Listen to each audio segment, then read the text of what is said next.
Hello and welcome back. It was hard to leave those mistakes laying out that basic contour, wasn't it?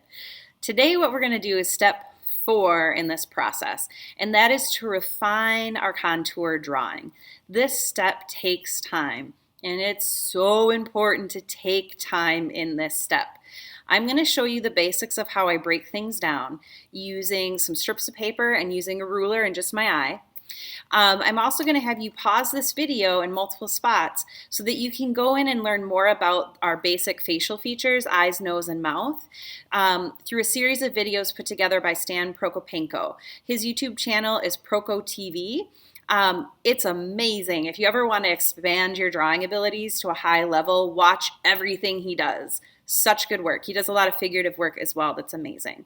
But you're going to pause this video multiple times, check out a few of his, come back, work on your drawing, watch the next step in this video, pause it, watch a couple of his, pause it, work on that part of your drawing. You're really going to go through this methodically, and it's going to take you a while. This is not something that you're going to want to do in one sitting.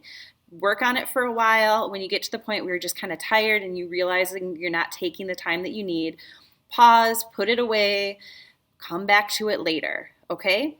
Take your time with this step. Do it right because it lays the foundation for our next step, which is adding value. And if your foundation is rocky, when you add value, it's going to crumble. So take your time, have some fun, learn some stuff. For our next step, you're going to need a ruler, your pencil, and when you open up your drawing pad or your drawing board, there's some other tools that we use in class that you'll need. I discovered I was having a hard time seeing all of the shapes of the face on the first image I printed. This is the first one. So I reprinted it lighter. This allowed me to see more of the shapes on the left side of Zoe's face. You are also going to want to use these guides that we were using before. We're going to rip them apart though. So the tape that you had on, you're going to take off. I'll show you how we use those in a minute. So I've got these extra strips of paper, and if you don't have the strips of paper, just cut a piece of paper in part. It doesn't matter. I also have a piece of transparency film. I am somebody that rests my hand when I draw, and it's not the best thing to do. This is my workaround. I put this under my drawing hand. I'm right-handed when I draw, and when I move my hand, I move the transparency. I don't mush it around on the paper as I draw. And just as a reminder, always keep a piece of tracing paper or really smooth, thin paper between your drawing, if you're working in a sketchbook, and the drawing or the piece of paper above it.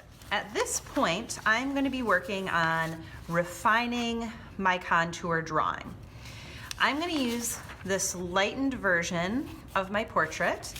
I have it printed, that's the way I prefer it. I went in with an app and I just added text, so I've got my battleship on it so it matches the drawing. It makes it a lot easier if I'm working on the nose to be like, okay, I'm in C5, and then find C5 on my drawing as well and make comparisons. So I've got that ready to go. If I was working on this not for a video, I'd have my drawing oriented in this direction so it's upright. For the video purposes, I have to have it sideways so you can have a better view of everything. But I got these ready. I've got this to put under my hand so I'm not getting the oils from my hand on the page and I'm not smushing what graphite is on the paper. And I've got these strips of paper, okay? Our next step to finalize our drawing is just to notice what is working and what isn't.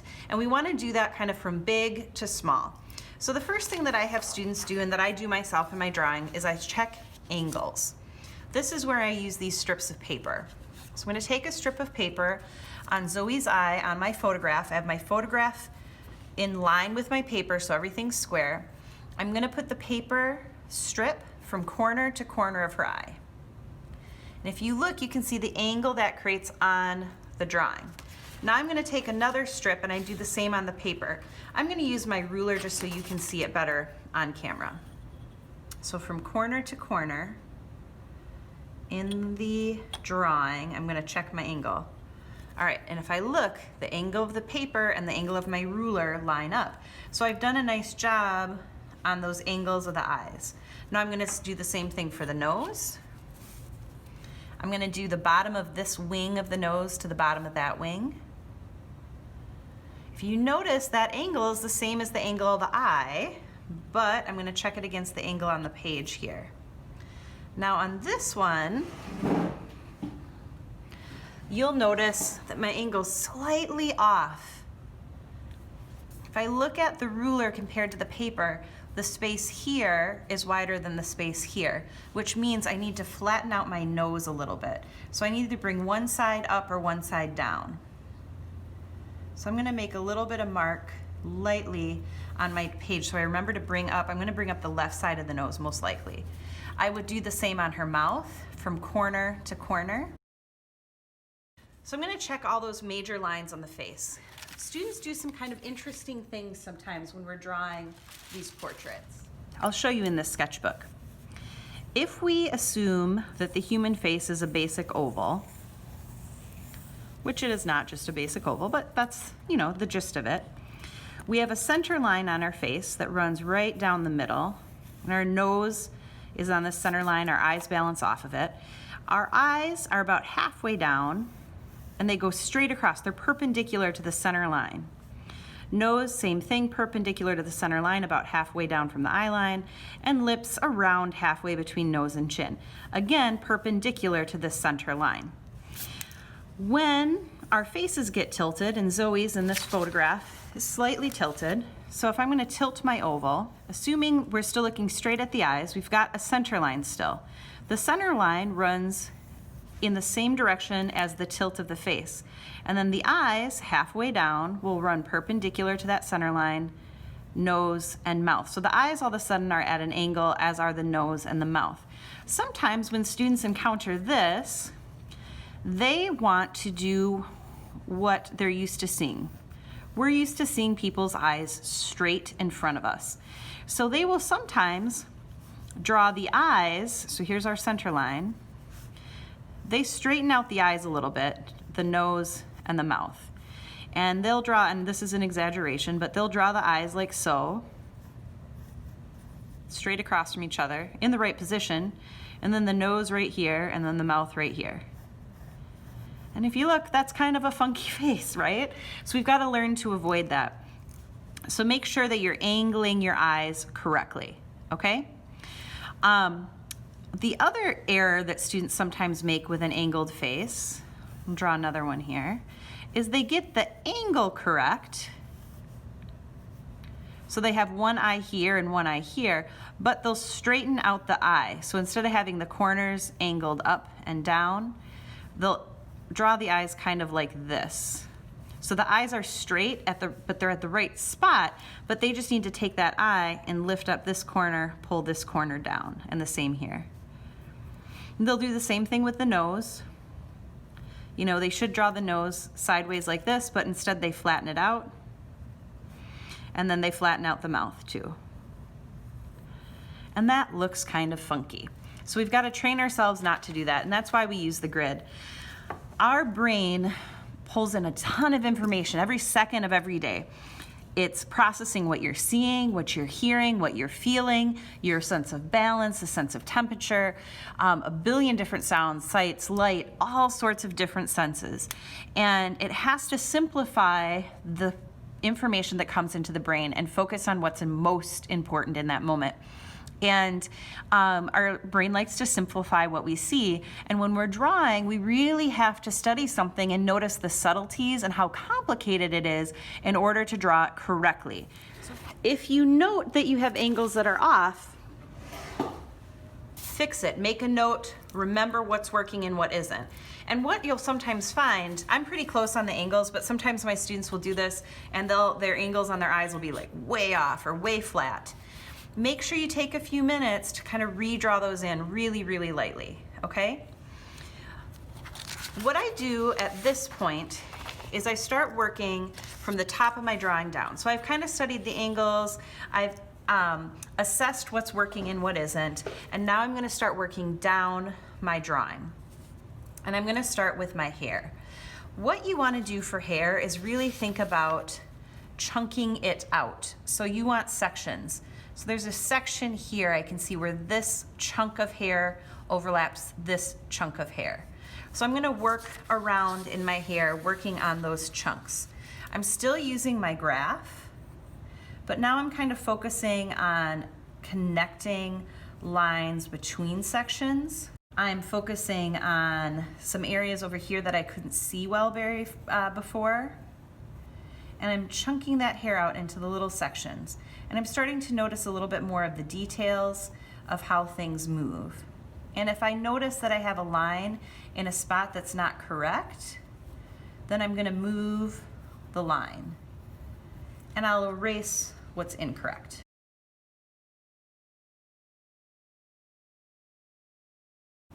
So right here, I'm noticing a couple different chunks of hair that kind of interact and flow in and out of each other. And there's a lot of little kind of stray hairs because we're all human and our hair is not perfect. I'm not worrying about those stray hairs. I'm trying to get like the main sense of movement through each section of hair and then down around her shoulder.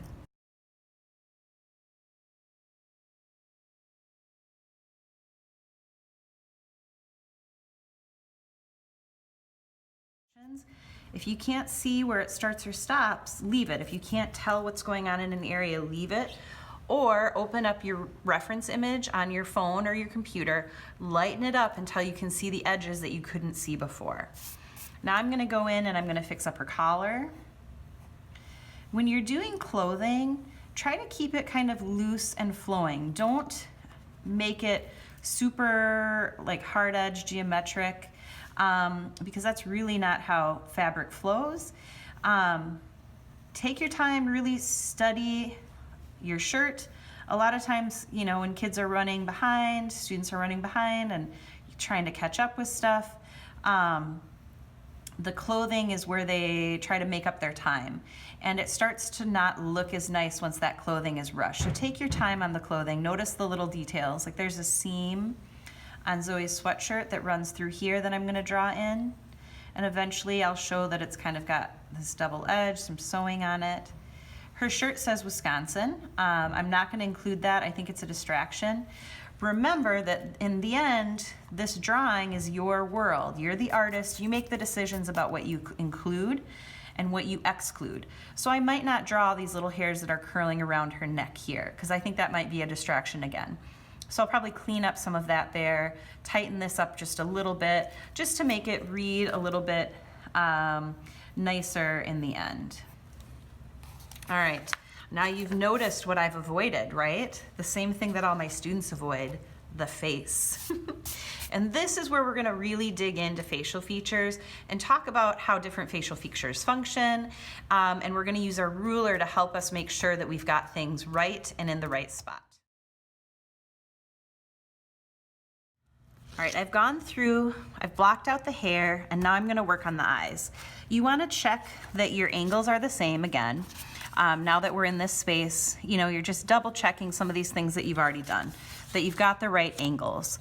Then you wanna double check, once you've done that you've got the eye in the right square and really in the right place within that square. So because my right eye is more visible in my photograph, I am going to start by doing that eye. Let's talk eye basics. When we're looking at eyes, you really want to take notice of their shape. Like I've said before, our brain tries to simplify things. So we like to think of eyes as being like a lemon shape or a football shape, but they're really not quite that simple. If you look at Zoe's eye as an example, you can see overall it has that shape, but the angle of the eyelid shifts in 3 places on the upper eye. It comes at a steeper angle in the beginning, flattens out through the center, and a steeper angle down at the end. The lower lid is similar, comes up at a steeper angle out of this tear duct, and then it's kind of a long swooping shape here, but there's not much of an angle until right at the end where it pops up. So take a look at your eye. What do you notice about the angles of the eyelid as it moves around the eye? Other things to notice is we've got a tear duct here on this inside corner. The tear duct on this eye is shaped differently than this eye because of the angle. So here, that tear duct comes down and it's a much smoother, softer angle. Here you really get that pointed tip to it. We also have an eyelid. What I notice about the fold of Zoe's eyelid is here in the center, the fold overlaps her eyelash line. So I see this inside lid here stop. I see the fold come up above and below. I notice that her iris and the pupil are circular shapes, and I want to maintain those as well. So when we're drawing eyes, again, we have an inside corner or an inside angle that's a little steeper, the teardrop shape in the center, flattens out at the top, and comes down at an angle in the back. The lower lid is more of a swooping shape, and then it comes up right on the end. We also have an eyelid fold, and those look different on different eyes. So here's my eyelid fold. As long as we're looking at an eye straight on, the iris and the pupil is a nice circular shape. It's usually overlapped by the upper lid and not as much by the lower lid. The pupil is always centered inside of that iris shape. Another thing to note is you can usually see the thickness of your lower lid, especially on the outside here. So I'd like to draw that thickness in there. You can see the eyeball itself kind of curving around here from the skin of the tear duct. And this upper lid often overlaps, the fold of it overlaps that lower lid. So you've got a shape something like this. Now, as soon as you turn your head though, that shape changes. And if we're looking at an eye, say we're looking at an eye in profile, it's totally different. So it becomes really, really important and imperative that you look at the shape of your eye.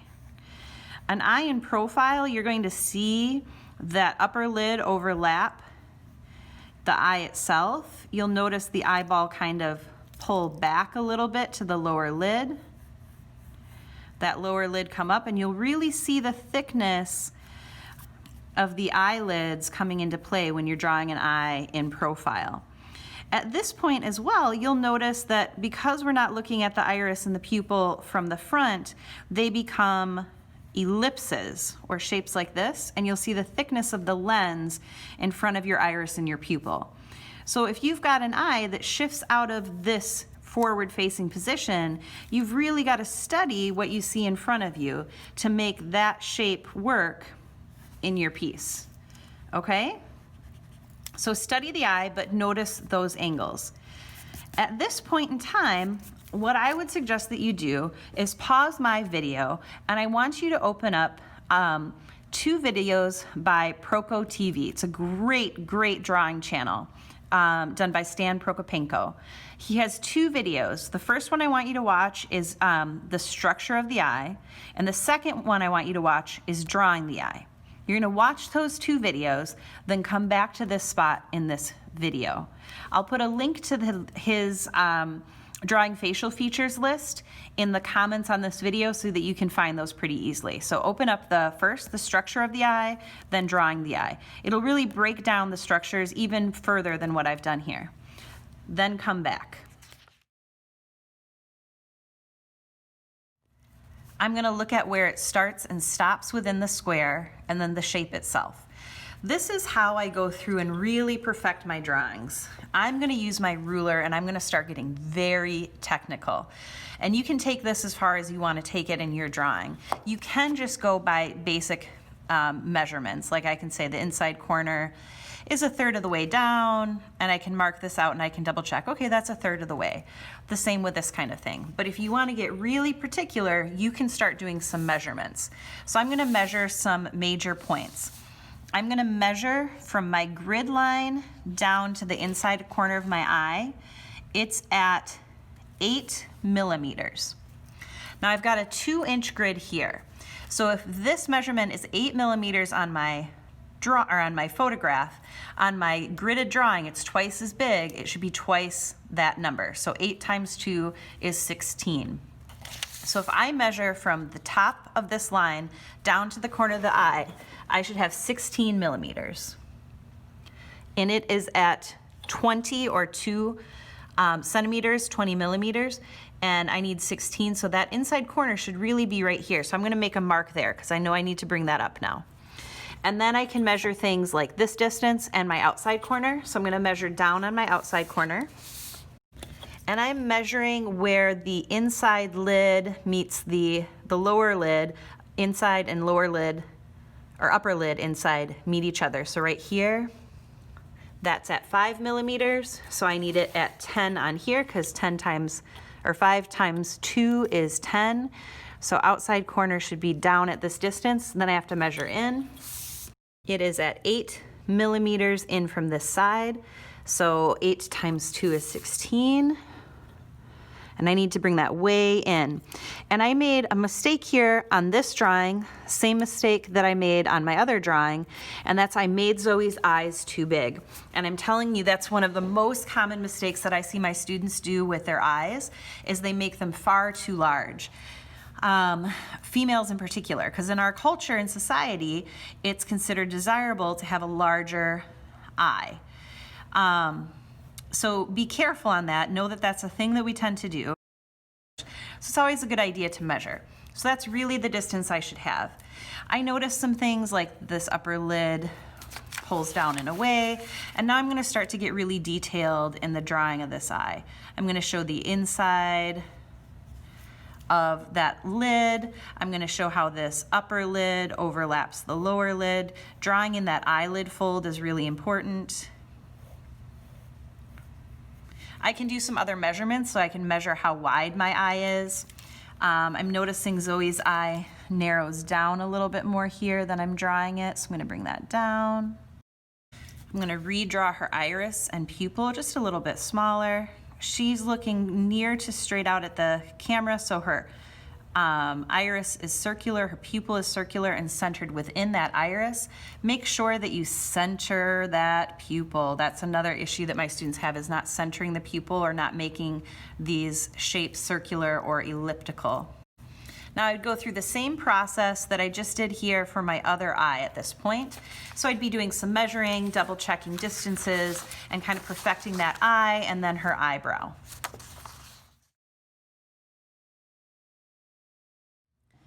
When I'm done with the eyes, things I want to double check are angles and shapes. There's still some things I need to fix on her left eye. The other thing you want to double check is when you stand back from your drawing, like literally stand back maybe 6 to 8 feet, put it up leaning against a wall, look and see if your eyes are looking in the same direction, that you don't have one eye looking this way and one eye looking that way, unless your subject is messing with the way their eyes are directed. So make sure your eyes appear to be looking in the same direction. If not, fiddle and bring one iris or pupil or one iris and pupil left or right until they match up. All right, we've got an understanding of the eye at this point. You've gone and you've made and shifted the changes that you need for the eye. So now we're gonna talk nose. There's certain things with the nose that my students like to do.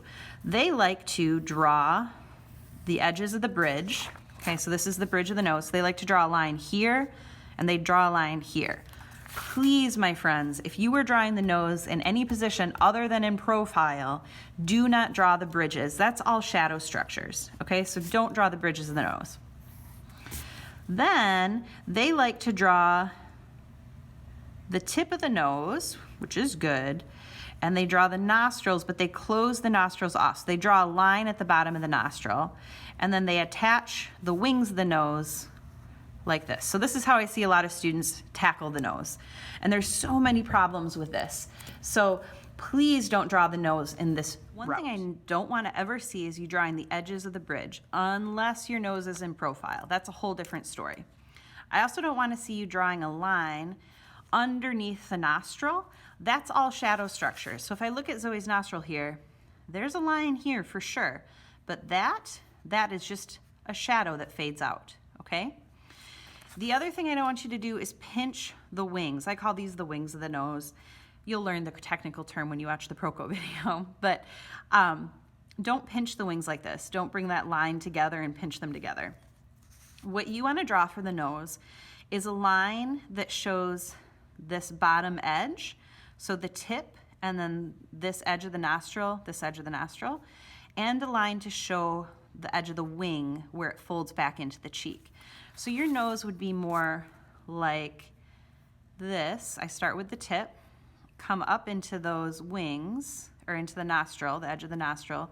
They usually kind of pull back in a little bit. And then the wings are going to be up higher typically than the tip, but it all depends on the angle of the face. flatten out a little on the edge and then come back in. Now everybody's nose is different, right? And when you change the angle of your face, you're gonna change what you see with your nose structure. But this is a good basic starting point.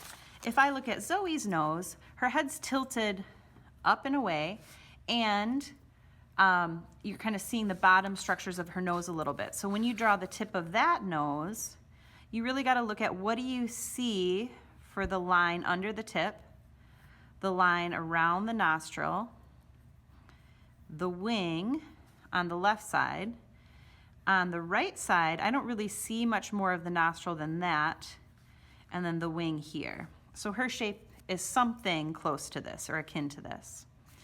If you're drawing a nose in profile, you're seeing the bridge of the nose come out, the tip always kind of tilts back, then it comes down and blends into the upper part of the lip, which would be here.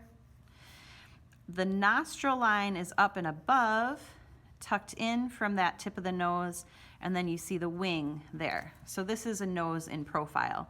Notice that the point of the nose, the part that sticks out the farthest, is not the lowest point. The tip of the nose is higher than the bottom of the nose.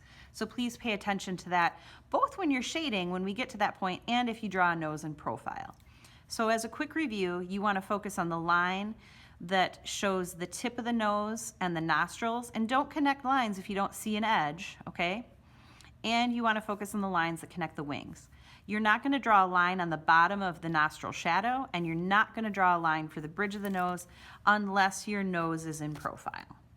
At this point in time, before you start refining the nose on your page, I want you again to go watch the 2 Prokio videos on nose. The first one I want you to watch is the structures of the nose, and the second one I want you to watch is how to draw a nose. Again, the links for the video list by Proko is in the comment section on this video. All right, at this point, I'm gonna move down and work on the nose, and I'm gonna follow the same process. I'm gonna be taking measurements. The nose, what you wanna measure is where the tip is, so the bottom of the tip, the outside of the wings, and the total height of the wings, as well as the top of the nostrils. So those are the measurements I'm gonna be working on, and I'm gonna start. And if you look, I'm way off in my drawing, okay? So I need to move that wing quite a lot up. So that was a really helpful measurement for me to take. The top of the wing kind of fades towards this corner, so I'm gonna leave that there. Then I'm gonna measure this point, the top of the nostril, how far it is in and down from this grid line. And I'll make that mark there. I use millimeters because it's the most precise measurement. So I'm 5 in, which will be 10, and 8 down, which will be 16. And then I measure the tip here, 14 down, 12 in, so 28 by 24. Okay, so the bottom of my tip is right at this dot. So again, I was way off.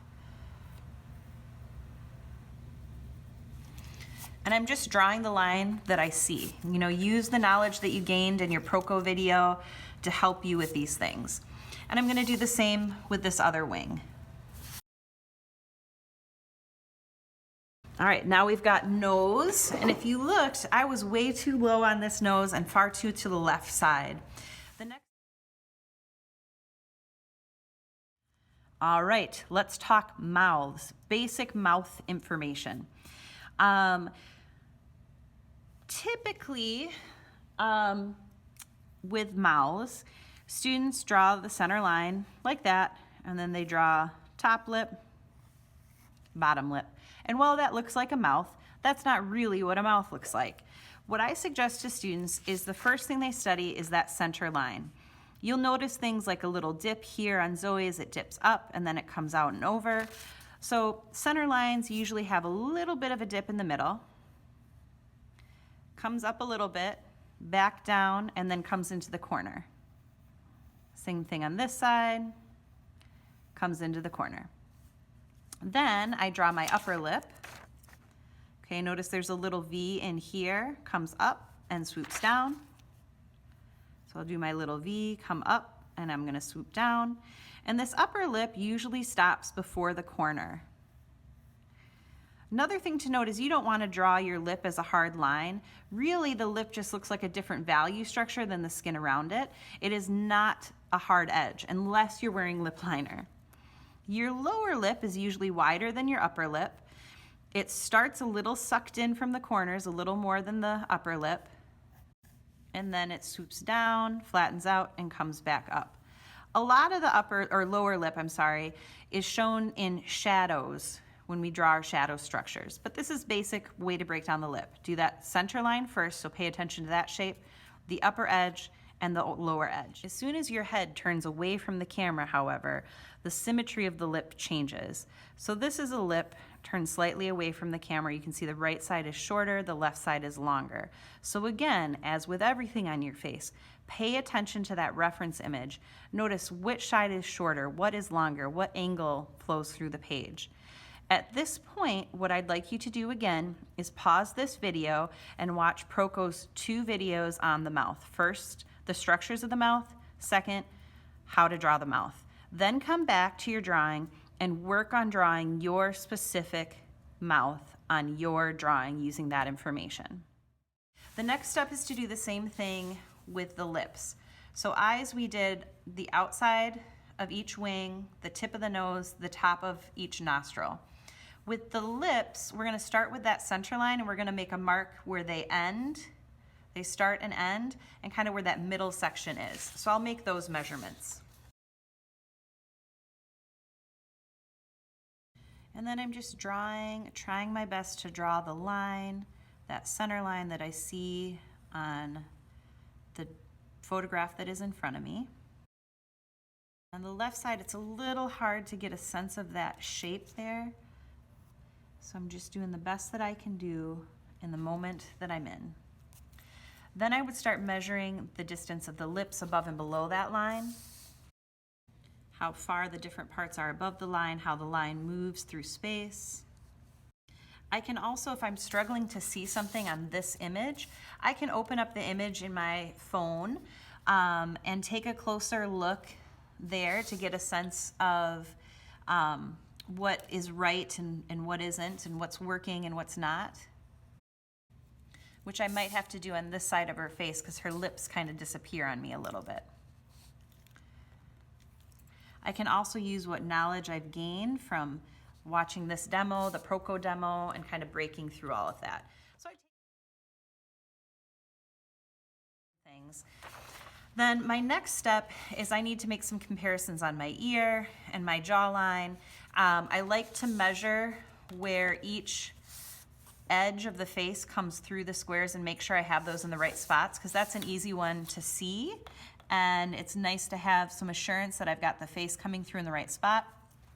So this is at 15. 15 times 2 is 30. So I should have my face coming through my square here. So you can see that that was off by a bit. So that was a good measurement to make. And then this next one is at 8. So this should be at 16. And again, I was off here. And then I'm just taking a look at the angles as this runs through my shape, redrawing that. And I'll just go all the way around and I'll double check.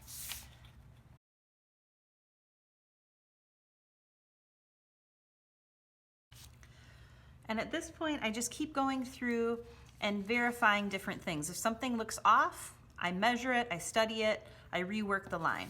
I'm going to show you my tan drawing so you get an idea of where this looks in the end. This is where I'm stopping on this piece. So I've spent probably, 2 hours reworking lines, perfecting where everything is. I have taken a lot of time to look at the hair and kind of lay out the big sections of hair. So when I add value there, that's going to be easier. I've spent a lot of time on the eyes, getting those to the point that I feel right. Same with the nose and the lips. And if you look at this piece that I've spent a lot more time on and really worked through much more carefully, this looks a lot closer to Zoe's portrait than this. So really spend your time studying and looking at things. You can also see on the far right side of the drawing here that I'm working in the piano keys behind Zoe. In the original image, the piano keys are down lower in the image, and I really wanted to bring that up a little bit and play with the perspective. I need to go home and take a closer look at our piano and kind of see how these structures play out here, so that I can continue to draw that piano in the background behind her. But I moved those up. I made the artistic choice to do so because I felt like this was too low and it felt odd in that lower corner versus up here about a third of the way up at the drawing seemed to make sense. I also used a ruler to draw the piano keys so far because it's a very straight line and I wanted to keep that nice and straight. For the eyebrows, keep those outlines really soft. Get them there, but keep them soft and light because we don't want to have a hard edge to those eyebrows. And really the whole drawing itself should be soft and light still at this point. You don't want to get too dark too fast. Take your time, use the knowledge that you have gained by studying Proko's videos, my simple introduction to these facial features. Use your ruler if you're feeling like things are really off to help you place things appropriately. I like to use it and I use it at a pretty high level. You might not need it quite as much as I do, but if things aren't working right, that's your best tool to find out what is right when I'm not there to help you. Have fun, go slow, study hard.